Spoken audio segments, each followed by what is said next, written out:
I think it's a trend. I think that that long time ago we thought of the big freeze, and now we think of global warming, and in 10 or 15 years it'll probably be back the other direction again. It doesn't bother me. I don't think we've been told the whole truth, and I think it's a serious problem. I tell you the truth. I don't know. To be honest, I don't know. I think we're in trouble with it. A lot of trouble.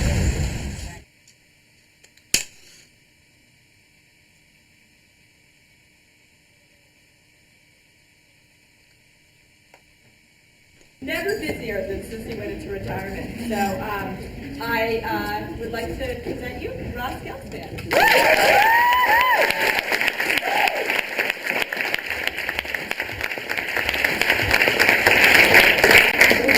Very, very much for your hospitality, and thank you especially for your enthusiasm in taking on what you're taking on. I mean, this country is in a confused state right now. I think there's a lot of apathy, I think there's a lot of disillusionment, and I think what you all are doing, not just on climate, but on whatever issues you're going to be working on when you go back to your home areas, is extremely important. So it is a big lift to see you all here today, and thank you for this welcome. I appreciate it. As Chris mentioned, I'm not an environmentalist, I'm a journalist, so what I'd like to do is basically take a half hour and sort of give you my take on the climate issue, and then we can talk about it afterwards if you'd like.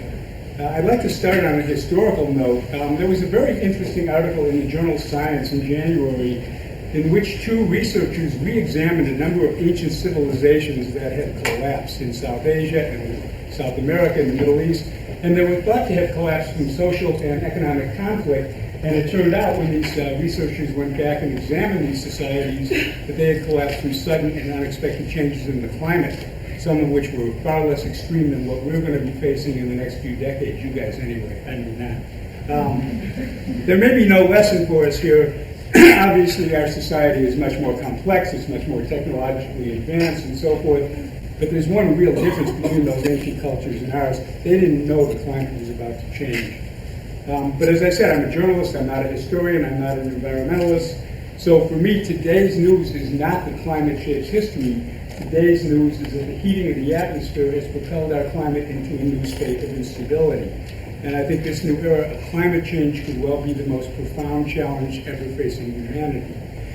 Unintentionally, we have set in motion massive systems of the planet with huge amounts of inertia that have kept this Earth hospitable to civilization for about 10,000 years.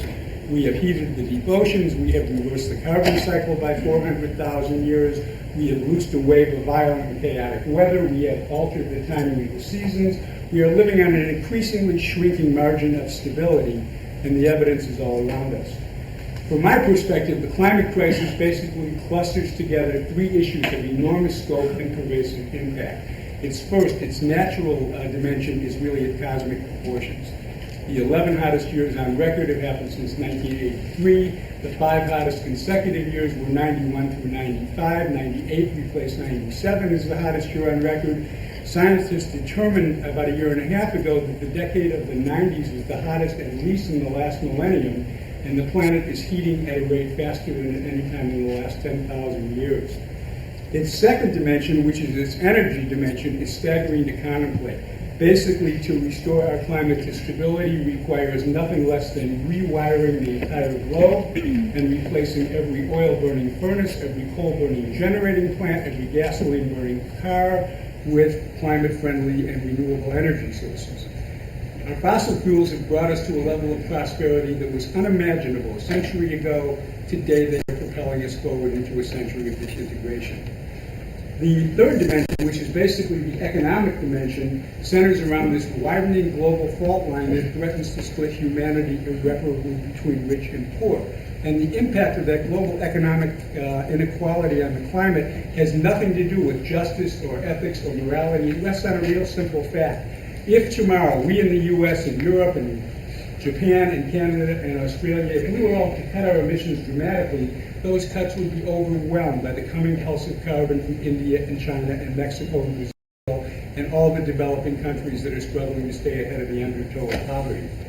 We simply cannot deal with the crisis of the global climate without addressing the issue of global economic inequity, especially in the area of energy resources. I think it's unlikely there's ever going to be any statistical evidence thoroughly confirming or disproving global warming. When it comes to global warming villains, you need to look at countries that are burning coal and wood. Countries particularly like Brazil, whose carbon emissions are enormous, like China and India, whose carbon emissions are enormous and growing. I think the Kyoto Protocol is aiming in the wrong direction. As you know, the world's governments have been trying to ratify emissions reductions of 6 and 7%, but a larger reality is being ignored. The science is unambiguous. Climatic stability requires worldwide cuts of about 70%, and that is a challenge of a magnitude I don't think we've ever faced. I'm not going to go into the science. If there are questions about the science, we can talk about them later, but the facts underneath the science are very simple. Carbon dioxide in the atmosphere traps in heat. For 10,000 years, we had the same amount, about 280 parts per million, until about 100 years ago when the whole world began to industrialize with coal and oil. That 280 is now up to 360. That is a level the planet has not experienced for 420,000 years. It will double later in the century to 560. That correlates with an increase of the average global temperature of 4 to 10 degrees. And to put that in context, the last ice age was only 5 to 9 degrees colder than our current climate. Each year we're putting up about 7 billion tons of this heat-trapping carbon into an atmosphere whose upper extent is about 10 miles overhead. Let's put this into some historical perspective. This is looking in at an Antarctica ice core the last 150,000 years, the temperature record, and the projected change in temperature to the year 2100. This is the amount of carbon dioxide in the atmosphere in the more distant past, and this is the projected change, roughly doubling of current values up to the year 2100. Now that gives you a bit more of a perspective as to why we should be paying attention. People have said, why should we worry about climate change? Climate change has happened in the past. Well, it has happened in the past, but it happens on a relatively long time scale. We have time to adjust to it. And here, this is what we are potentially doing to the atmosphere. The first consequence of the very, very small warming we've seen so far is basically a forcing of the planet's hydrological cycle. And that's expressing itself in altered rainfall patterns, in more protracted droughts, more severe storms, more heat waves, and the fact that we're getting much more of our rain and snow in these intense, severe downpours. The physics of this is very simple. Atmospheric warming accelerates the evaporation of the surface waters. It expands the air to hold more water. So when the normal turbulence comes through, we get much more of our rain and snow in these intense, severe downpours. The most direct evidence of this new climatic instability lies in a relentless succession of extreme weather events that have gotten more intense and more frequent over the past few years. This is not scientific evidence, it's anecdotal evidence, but I think it's very compelling.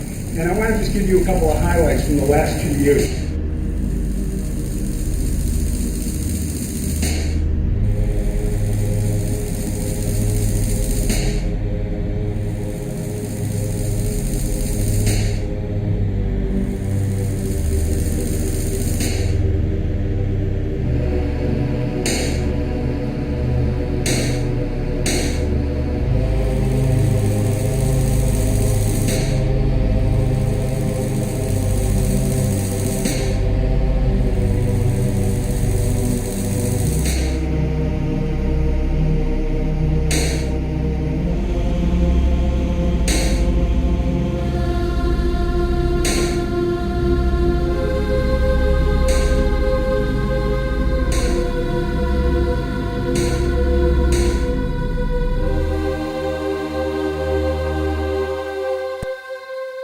What's important about these events is they're anecdotal, they're not scientific, but that is precisely, they constitute precisely the pattern of weather that the computer models project as early stage global warming.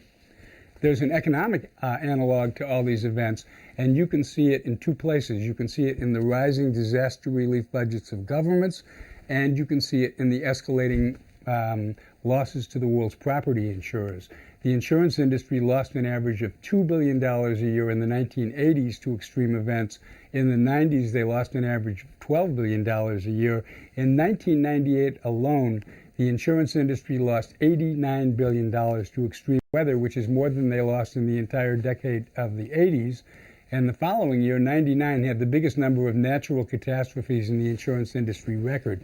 Frank Nutter, who is the head of the Reinsurance Association of America, has said that unless something is done to stabilize the climate, it could very well bankrupt the entire industry. The stakes are clearly much larger than just the insurance industry. There was a report in the spring of 2001 by Munich Reinsurance that said that in the next couple of decades, the damages from climate impacts will amount to $300 billion a year. And in November, the largest property insurer in Britain said that unchecked, the impacts of climate change could bankrupt the entire global economy by the year 2065.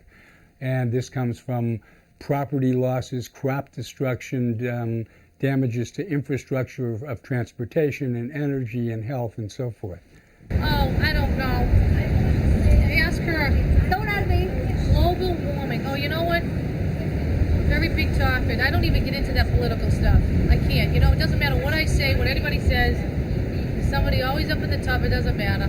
But I wish I could say something that would help, but it wouldn't matter. There's one other body of evidence I want to go through, and this has nothing to do with computer models or data analysis. These are actual changes happening on the planet right now as we speak. Heat expands water. Officials are right now relocating 40,000 inhabitants of a group of islands off of Papua New Guinea because their homelands are going under from rising sea levels. Last year, the Prime Minister of New Zealand offered to take in the entire populations of 2 other islands in another part of the Pacific, also because of sea level rise. Heat kills organisms. In the eastern Pacific, the population of zooplankton, these tiny marine organisms at the bottom of the food chain, has declined by 70% because of warming. That is threatening the survival of a number of species of fish and seabirds. Heat alters ecosystems. In Monterey Bay, scientists mapped and recorded, documented changes of the marine population as cold water fish moved northward and warm water fish and sea animals moved in to populate the region. As ocean warming was driving fish northward, atmospheric warming has propelled whole populations of butterflies from the mountains of Mexico to the hills of Vancouver. In addition to this ocean surface warming, warming is also happening in the deep ocean. Scientists have documented the fact that the oceans below, I think, 300 meters, down to 300 meters, have warmed by about 1 degree in the last 40 years. That's doing a couple of things. The first thing it's doing is changing our El Nino patterns. El Ninos are basically expressions of heat that has been absorbed by the oceans, recirculated through a very complex system of currents, and then expressed again out in the Pacific in these El Ninos. And the pattern of El Ninos has changed dramatically over the last 30 years. The El Nino before the last one that ended in 1995 lasted for 5 years and 8 months. That is a 1 in 2,000 year event. And the El Nino that followed it, that ended in 98, is the most severe on record. This deep ocean warming is doing another thing. It's breaking off big hunks of Antarctic ice shelves. There was a piece the size of Connecticut that broke off in 98, another piece 10 times the size of Manhattan that broke off in the year 2000. High above the oceans, most of the glaciers on the planet are retreating at accelerating rates. The biggest glacier in the Andes Mountains 20 years ago was retreating by 14 feet a year. Today it's shrinking by 99 feet a year. The biggest glacier on the planet, which is the Greenland ice sheet, since 1993 has been losing 3 cubic miles of ice each year. That's enough to cover the state of Maryland with ice a foot thick. In the Arctic, the sea ice has melted by thinned by, I think, 40% in the last 40 years. The tundra in Alaska, which for thousands of years has absorbed methane and carbon dioxide, now is thawing and releasing those gases back into the atmosphere. This is a kind of feedback that could very well cause a sudden acceleration in carbon release and in warming overall. And we've actually changed the timing of the seasons. Because of the buildup of CO2, spring now arrives more than 2 weeks earlier in the northern hemisphere than it did 20 years ago. And as Bill McKibben points out, this means that unintentionally we are changing the rhythms of by which we have lived our lives and planted our crops and written our poetry for 10,000 years. The final one of these physical changes has to do with human health. Global warming is not good for human health. The most obvious impact has to do with heating itself, and the WMO, the World Meteorological Organization, recently projected a doubling of heat-related deaths in the next 20 years. But there's another more complex set of biological mechanisms that are affected by heating, and that's this. Heating accelerates the breeding rates and the biting rates of insects. It accelerates the maturation of the pathogens they carry, and it also allows them to spread out and live longer at higher altitudes and higher latitudes. So you're now seeing mosquitoes, for instance, spreading malaria, yellow fever, dengue fever to populations which have never before experienced it. Models project that with warming we'll see malaria, or the conditions conducive to transmission of malaria, and those are three key words, conditions conducive to, move to higher latitudes. Well, in the United States in the 1990s, we've seen locally transmitted malaria, not airport malaria brought in by a mosquito or an infected person. We've seen that in Georgia, Michigan, New York, and Queens, New Jersey, in California, and even in 1998 in Toronto. My wife and I were 2 years ago in Guatemala, and while we were there was a full-page article in the national newspaper. The government had declared a nationwide health alert. There was a big outbreak of cholera and intestinal diseases. Basically what happened was the drought, and there is another very large drought in Central America now. Back then the drought had concentrated the bacteria in the water. The heat had accelerated their reproduction, and as a result, there was this big outbreak of intestinal diseases. So the government, in this full-page article, told the people not only not to drink the water, but not to bathe in it and not to wash their vegetables in it. And there are very few people in Guatemala or in Central America generally who are wealthy enough to afford plastic bottled water. Spring of 1999, Mozambique experienced 4 major hurricanes. Some believe that it was 6, flooding and rains that lasted for 6 to 8 weeks. It was unprecedented, the amount of rain they experienced. Large areas of the country were flooding, infrastructure was lost. There was the famous image of a woman giving birth in a tree and having to be rescued by a helicopter. In the wake of that, we saw malaria, we saw cholera, and a host of diseases break out. So Mozambique, just trying to break out of its underdeveloped path, trying to break loose of its debt, was then hit by climate change. I think we need to be careful. It's coming. Carbon dioxide stimulates plants to produce more pollen. So we're seeing more pollen produced by ragweed and by trees. And so there is a mystery about why asthma has doubled in the last 10 years in the developed nations. Allergies and asthma, many of the allergens are in the house and so on. But now we have a whole other area where carbon dioxide and plant life itself may be increasing the pollen count and allergens. We've seen pollen counts of, whereas normally they should be 250, 500 parts per cubic meter, we've seen them 6,000, 7,000. In the last few months, I have talked to a number of scientists that I spoke to when I wrote this book about 5 years ago, and generally they say 2 things. One, the climate is changing much more rapidly than they had anticipated only a few years ago, and 2, the systems of the planet are far more sensitive to even a very slight degree of warming than they had previously thought. I never really thought about it, to be honest with you. Well, it's not going to be a good thing if it happens. It's bad for the environment. I've never really done too much investigating, I guess would be the word, into it, you know? It's something that we should all be concerned about that I haven't thought about yet. Same as everybody, I bet. Not everybody, but most.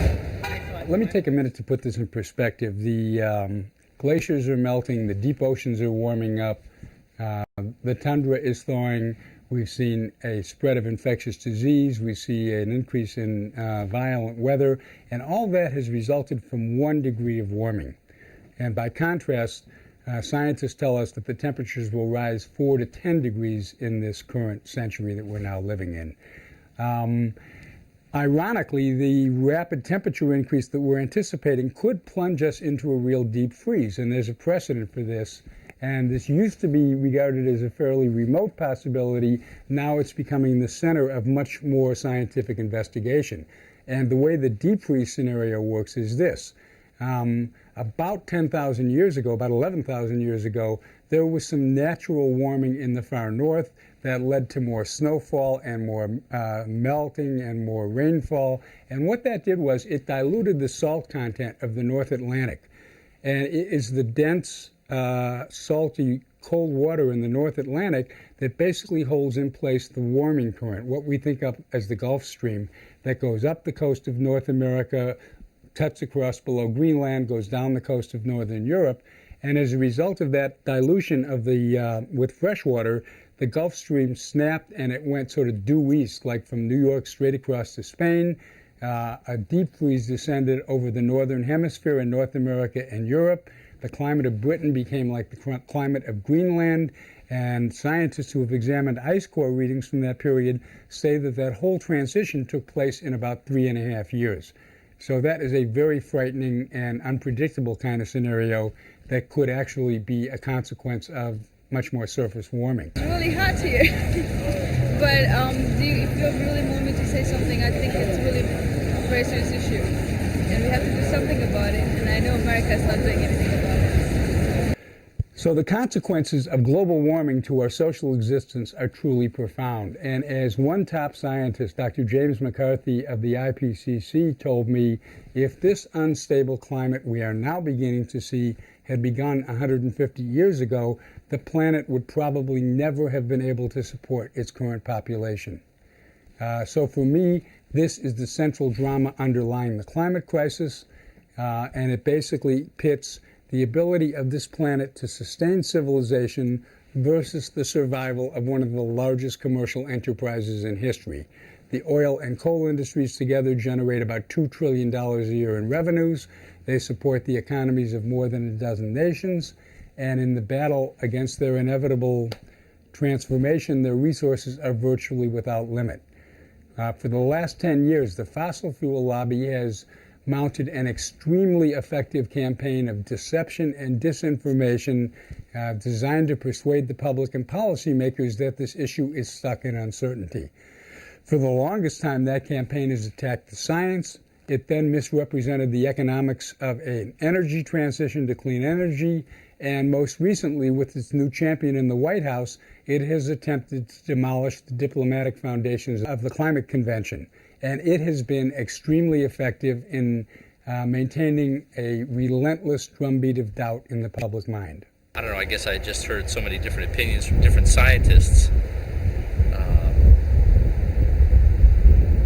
Some saying that the global warming issue is a lot worse than people think it is, and other people saying that this first set of scientists are kind of overestimating the whole issue. And you just don't know who to believe at this point in time. I want to give you a couple of examples of what I'm talking about. In 1991, Western Fuels, which is a $400 million coal operation, was very candid in its annual report. It said it was out to attack mainstream science, and it enlisted 3 scientists who were skeptical of global warming, Fred Singer, Pat Michaels, and Robert Balling. Western Fuels and some other coal utilities then launched a public relations program that sent these 3 gentlemen to various cities and towns to do interviews with local media outlets and so forth. And the strategy papers for that PR campaign are very telling. They say specifically the campaign is designed, quote, to reposition global warming as theory rather than fact. And more specifically, it was designed to target, and I'm quoting from the document here, older, less educated men and young, low-income women in districts that get their electricity from coal and preferably have a member on the House Energy Committee. It's a very deliberate, strategic campaign of disinformation. They followed that campaign with a $250,000 video that got very, very wide distribution. It was shown all over the first Bush White House. It was shown in the capitals of OPEC. And unlike the first campaign, which said global warming isn't happening, the video makes a different argument. Global warming is happening, but it's good for us. And the thrust of the argument is this: as we get more warming, we can grow more food in the far north, and that will help us feed an expanding population. Unfortunately, there are a couple of omissions from that video, and the first one, as I sort of indicated before, are the bugs. Of all the systems of nature, one of the most sensitive to temperature changes is insects. And all the relevant scientists agree that as the temperature goes up, we're going to see an explosion in the population of disease-spreading and crop-destroying insects. The video has a second omission, which to me is even more unconscionable than that, and it's this. If we could grow more food up by the Arctic Circle as the temperature increases, even though the soils are pretty poor up there, that same increase in temperature will have a devastating effect on the food crops in the tropical regions where most of the world's poor and hungry people live. It will cause a big drop-off in the rice yields in Southeast Asia. A half-degree increase in the global temperature will account for a 20% decline in the wheat yield of India, where more than 300 million people are living in extreme poverty. These are a couple of things the video doesn't tell you. Obviously, I wouldn't like it to happen, but I guess I'm hoping that maybe people are making a bigger deal out of it than it should be. I did take an environmental studies class, and they told us that there have been trends that the Earth has gone like warming streaks and then cooling streaks and things like that happen over thousands and billions of years. So I'm going to just hope that that's the situation right now. A more recent campaign involves a document that was circulated by the Marshall Institute. It was a document done by an Oregon chemist which purports to find all kinds of problems with the work of the Intergovernmental Panel on Climate Change. Just for your background, the Intergovernmental Panel on Climate Change includes more than 2,000 scientists from 100 countries reporting to the UN. Basically, it is the largest and most rigorous peer-reviewed scientific collaboration in history. But this Oregon chemist decided that the IPCC wasn't telling the truth. This Oregon chemist has absolutely no background in climate science. What was particularly interesting is that when the Marshall Institute, which is a politically conservative outfit, released this chemist's study, they put it and used the same format that's used by the National Academy of Sciences. So it looked very prestigious until the NAS blew the whistle. It found out about it. It held an unusual press conference, and it dissociated itself from the study. It pointed out that the NAS on several occasions has even preceded the IPCC in urging the world to begin to change its energy sources. Nevertheless, that study was used by several senators and congressmen as recently as last year to indicate that global warming is a non-event. I think that I'm slightly concerned, probably until I know more about it. The problem with this campaign is it goes way beyond normal public relations spin. What this campaign basically amounts to is an attempt to privatize the truth. And I think in this area where so much is at stake in terms of our future generations, in terms of all that's gone into building our civilization to this point, in terms of all of our neighbors in more vulnerable countries, I think this privatization of the truth is a very, very damaging and dangerous exercise. The bottom line on these skeptics is basically this. As I said before, I think there are about a dozen visible ones of them versus more than 2,000 members of the Intergovernmental Panel on Climate Change, and without the millions of industry dollars spent to amplify their views out of all proportion to their standing in the scientific community, they would basically be footnotes to the reports of the IPCC. Unfortunately, their impact has been much greater than that. In '96, the chairman of the House Science Committee cut by 1/3 the amount of money for global warming research, and he cited the testimony of the skeptics, and he ignored testimony by 4 world-class scientists. And the head of the relevant subcommittee in the House said that the global warming skeptics persuaded him that funding research into the area basically amounted to throwing money down a rat hole. Just to put a punctuation mark on this part of the discussion, Newsweek magazine happened to have done two polls, one in 1991 and one in 1996, in early 96. In 91, 35% of the people who were polled said they thought global warming was a very serious problem. In 1996, 5 years later, after the science had gotten much more robust and the IPCC had declared it had found the human influence on the climate, it was a major scientific breakthrough, that 35% had shrunk to 22%. Well, it's pretty hot today. I don't have a real strong opinion about it. So it's an illustration of the impact that this kind of a campaign can have. This is important. In the last couple of years, and especially since my book has been published, I've done a bunch of foreign travel. I've attended a number of rounds of climate talks. And what is very striking when you leave the U.S. is that there is virtually no debate in any other country about what is happening to the climate. Almost all the debate in the other countries is on the policy side. How do we change our energy infrastructure without bankrupting our economy? But there is virtually no debate about what's happening to the climate. And one proof of this is that in late 97, when you had 160 governments come together in Kyoto to try to forge a climate treaty, not one government took issue with the science. And another even more compelling piece of evidence is this.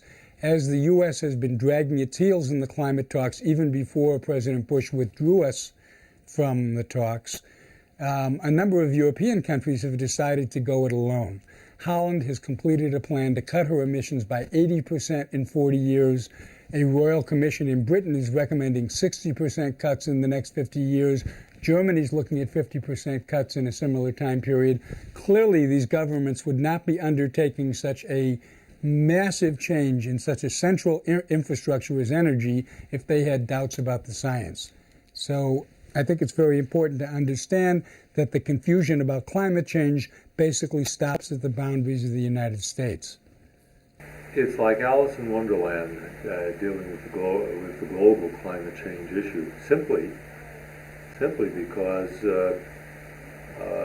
there is an anti-science point of view that is carrying a heavy weight in Washington. We're not very literate on scientific issues. I don't think nearly as literate in this country on scientific issues as some of the Western European countries, at least. And I think there's a generally better acceptance of science as a base. The skeptics have been fond of pointing out uncertainties in the science. Uncertainties, they tell us correctly, can't project future rates of warming. It can't identify thresholds of carbon concentrations that could flip the climate into a new regime. It can't specify particular impacts in specific regions. They've made a living off uncertainty, but they've used it in a very selective and misleading way. Here is what I think the truth is about uncertainty. Carbon dioxide stays up there for 100 years. If we could magically stop all our coal and oil burning tomorrow, we would still be subject to a long spell of costly and traumatic extreme weather, and we may have already set in motion big changes in planetary systems that will continue even after we stop burning. Moreover, new research shows that prehistoric climate changes, which scientists used to think took several hundred years, have actually happened as abrupt shifts rather than gradual transitions, and that very small changes in a very delicately balanced atmosphere can produce very big outcomes. So not only are we gambling with our futures, we are gambling with our eyes blindfolded. We can't even read the cards we've been dealt.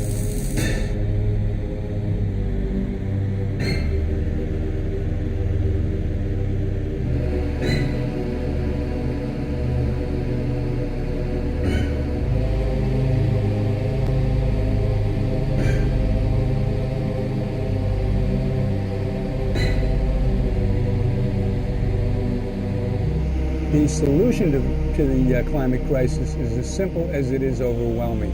As I said before, the science is unambiguous. It requires 70% cuts globally, and that implies a worldwide transition away from coal and oil to low carbon, high efficiency, and renewable energy sources. The carbon industry portrays that pathway as a shortcut to global poverty. In fact, I think the exact opposite is true. I think a properly framed energy transition holds the seeds for an unprecedented worldwide economic boom. A properly structured public works program to rewire the planet would create millions and millions of jobs all over the world, especially in developing countries. It would allow developing economies to grow without regard to atmospheric limits, and in many cases without the budgetary burden of imported oil. It would begin to reduce the widening gap between the North and the South. And I think in a very few years, the renewable energy industry would absolutely eclipse high technology as the central driving engine of growth of the global economy.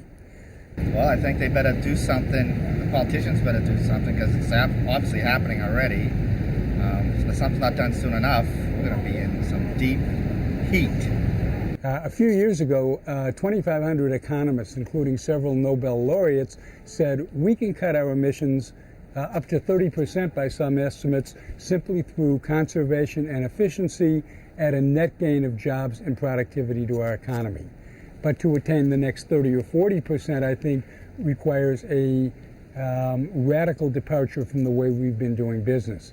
An unregulated market approach is far too gradual and uneven, and the traditional political negotiating process with its predictable compromises has yielded nothing more than a new arena of perpetual economic warfare with different regions and industries and countries trying to push the pain off themselves and onto their neighbors, and that's clearly the least productive approach to this problem we face. I think a much more productive approach lies in the kind of international governance we saw in the Montreal Protocol. That was the treaty that led to the phasing out of the chemicals that are destroying the ozone layer. And the reason that that treaty works is actually quite simple. The same companies that made the destructive chemicals could make their benign substitutes in lockstep without losing any market share or any competitive standing within the industry. Our current president is not really pulling his weight or the country's weight in the global responsibility to reduce global warming. I think we're missing the boat to a almost catastrophic extent if we don't get on board, or if this country doesn't join with the rest of the world who are concerned with the global warming issue. The good news is that the renewable energy industry is still young and fragmented. There is no Microsoft of renewables. So given the maturing nature of the technology and the abundance of expertise in renewable energies, I think that the Kyoto Protocol should mandate a 15-year deadline for this transition. This is not an arbitrary deadline. The change is going, it's going to draw it for the viewer rather than for myself. It is going slowly and then going like this. And we're at the slow part where it's taken us 30 years to get the change in temperature of the Earth's surface up a degree or thereabouts. And over the next 30 years is when it's going to go up 3 or 4 more degrees, and the intensity of the change for people who have seen, even if they do see, oh, yes, there are changes here, this has occurred over quite a period of time, and they're not getting clearly the idea that this is accelerating and it's going to be a much more severe change. This change that occurred over the last 30 is going to occur in the next 10. Again, that much more, and several times as hard over a 30 or 40 year period along the way. That these are concepts which are not well understood and not well accepted in a population that is very worried about the now and the convenience now. I know it's affecting the weather in North America, and I believe it's due to a lot of the releases of chemicals that we've made as humans to make us real convenient, our living more convenient. It's gonna, if no attention is paid to it, it's gonna deteriorate the living conditions of those closer to the North Pole, I believe. That's just the information that I have so far. But I know that more attention needs to be paid towards how to reverse the effects that have already been, or how to stop the warming of the earth at the rate that it's going now. Besides, I don't feel like swimming. At the corporate level, there has been some real progress on the voluntary scale. Ford and Daimler Chrysler recently joined in a $1 billion venture to produce fuel cell cars by the year 2004. British Petroleum is now the world's largest seller of solar equipment. Shell has invested $1 billion in a new core company of renewable energy. Texaco is putting big resources into fuel cells. And the chairman of Ford, William Clay Ford, recently declared an end to the 100-year reign of the internal combustion engine. But without a mandatory regime of government regulation, many of these initiatives will fail, and several oil executives have said this to me off the record. Without a binding structure of regulation, competing oil companies will undercut these initiatives. Companies like ExxonMobil with their cheaper coal and oil, the solar and wind and hydrogen initiatives of BP and Shell and others will become money losers, and the continuing succession of droughts and floods and insurance losses and disease epidemics will tear holes in the global economic fabric. Well, I think that recently we've been doing a lot of things to the environment that we really don't have any place to do, and I'm not really well versed on global warming. I just understand that it's increasing and it's not a good thing for the environment. An economy based on fuel cells and solar power and wind energy can give us all the energy we use today and more. The problem with these technologies is not technological, it's cost. They're too expensive. And what they require are mass markets and economies of scale, and then their prices will come down very quickly, just the way we've seen with computers and television sets. With the new regime in office, I think the president being from Texas and all the oil money behind him and everything, I don't think we're going to get too far with at least stopping what global warming is doing to the nation. On the subsidy front, the federal government spends about $20 billion every year subsidizing coal and oil. Globally, that figure has been estimated at $300 billion. We're recommending that money be taken away from coal and oil and put behind renewable energies, and that would give the large oil companies the wherewithal to retrain their workers and retool their companies to become aggressive developers of fuel cells and wind farms and solar panels and so forth. Clearly, a part of that money would have to be put aside to retrain the nation's 70,000 coal miners, either to buy them out or retrain them for other jobs, but there would still be way more than enough money as an incentive for the large oil companies to follow the subsidies and become aggressive developers of renewables. The second element of this strategy package has to do with an alternative to emissions trading. Emissions trading can work very well within a country, but it completely breaks down on the international level. That's a hot topic. Very good. Well, obviously it's a bad thing. I know the United States, I know we're the culprits, and I know we're doing a lot to create that problem. I don't really have a solution. The third element of these macro policies is the creation of a large fund on the order of $300 billion a year to transfer clean energy to poor countries. Virtually every developing country would love to go solar. Virtually none can afford it. And what we're talking about here is the creation of this kind of fund. One source would be an international carbon tax on coal and oil. There are a lot of political problems with that, and this would clearly antagonize the major oil companies rather than bring them in as partners. An alternative source of funding that we happen to like is a tax called the Tobin tax. This was conceived by a Nobel Prize-winning economist, James Tobin, at Yale about 20 years ago, and it's basically a tax on international currency transactions, of whom the biggest players are the banks.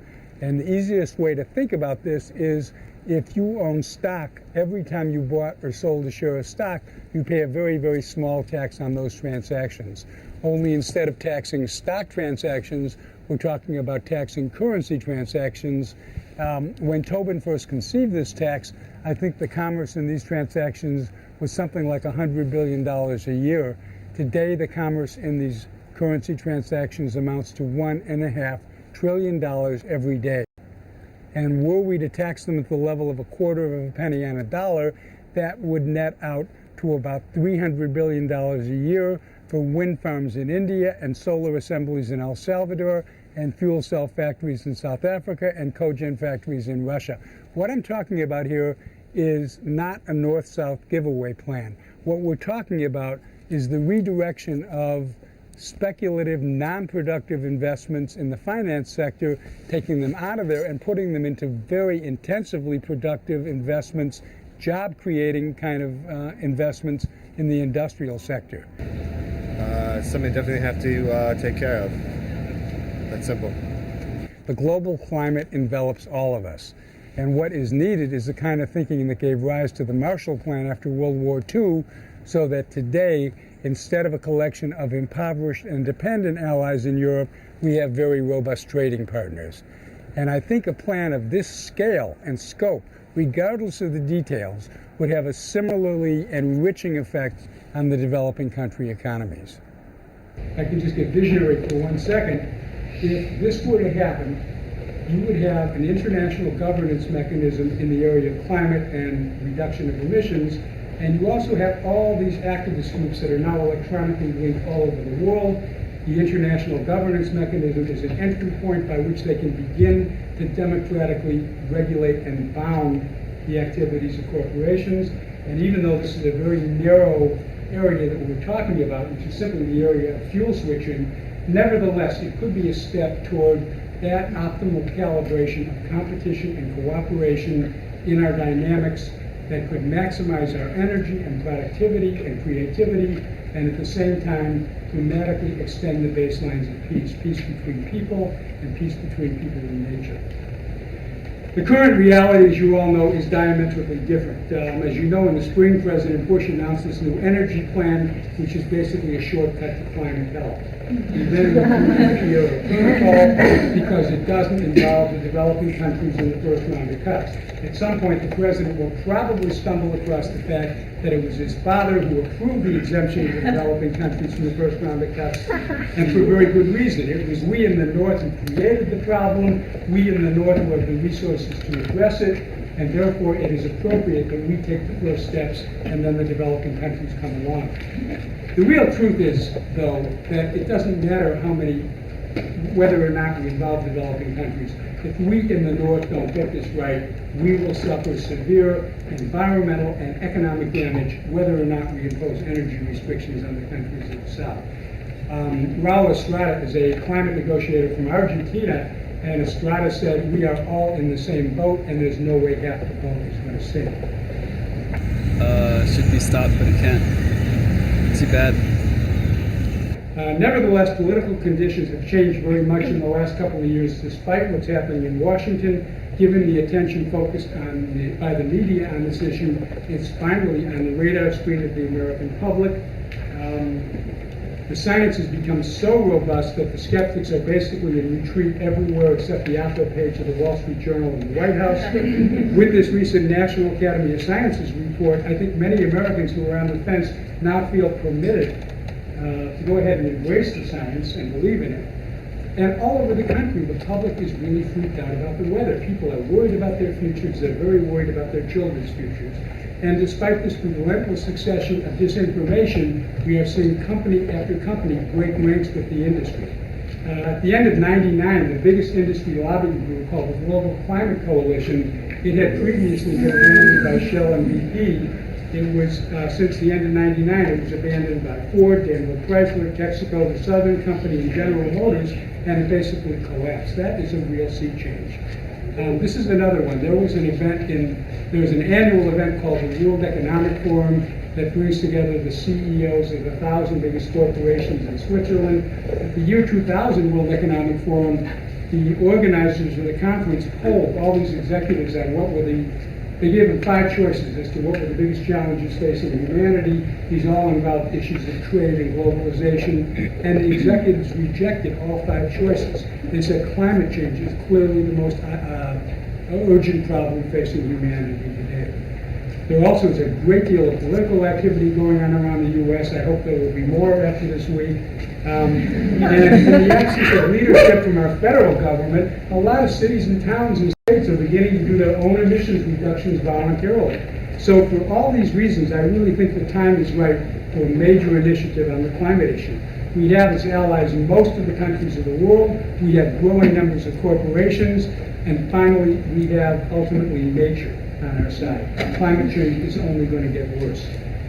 But the window of opportunity is very, very small. I mentioned this 15-year period earlier. There was a report done by 11 researchers and published in the journal Nature about a year and a half ago, and it basically said this: unless the world is getting half its energy from non-carbon sources by the year 2018, we will see an inevitable quadrupling of these atmospheric carbon levels, and that is clearly catastrophic. So that's the urgency with which this issue must be addressed from my point of view. And finally, just to close, I think in addition to changing our energy diet, there's one other change that we need to make, and that is basically a change in our collective self-image. For all of our history, we have thought of ourselves as helpless children of nature, dependent on her whims for our shelter and our security. Today, as we enter the 21st century, we are no longer children. Somewhere in the recent past, with the growth of our population and the power of our technology, we have collectively become as powerful as any force of nature. And as we continue to ignore that newfound power, we are putting our entire history at risk. So I think the time is here for all of us, all over the world, to finally grow up.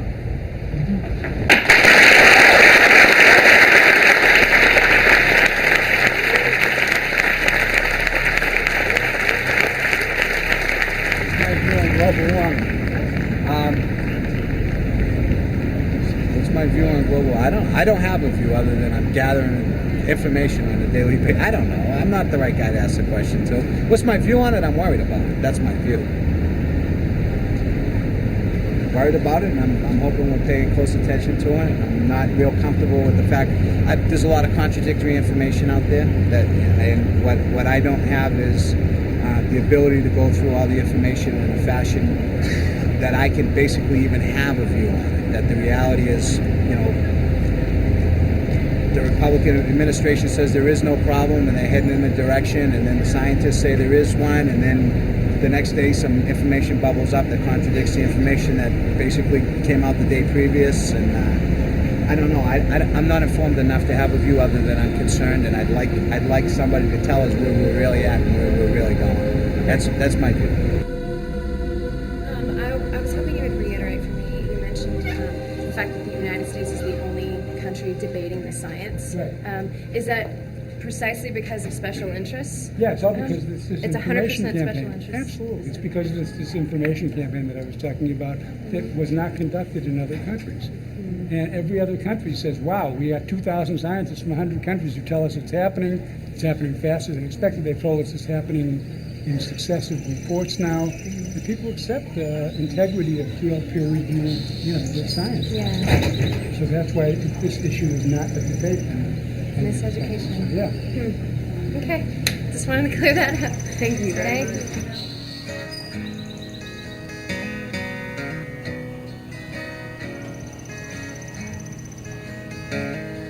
Goodbye, old friends, my tall green friends, under your shade I used to sit and dream my dream. In your arms I used to play, laughing and colliding. Now these days are gone, it seems. Can't you hear the saws are near, ripping your flesh into lumps, paper and me. Originally south of the Lebanon. So goodbye, old friend. I'm going to be working at UMass Lowell. My tall green friend, goodbye. Goodbye, old friend, my clear blue friend. In your pure waters, we children fish and swim. big white geese with their funny beaks, always honking and splashing, making ripples on your clear blue skin. But the poison rain, the sewer drains have choked and defiled you. Now your waters are lifeless and grim. So goodbye, old friend, my clear blue friend.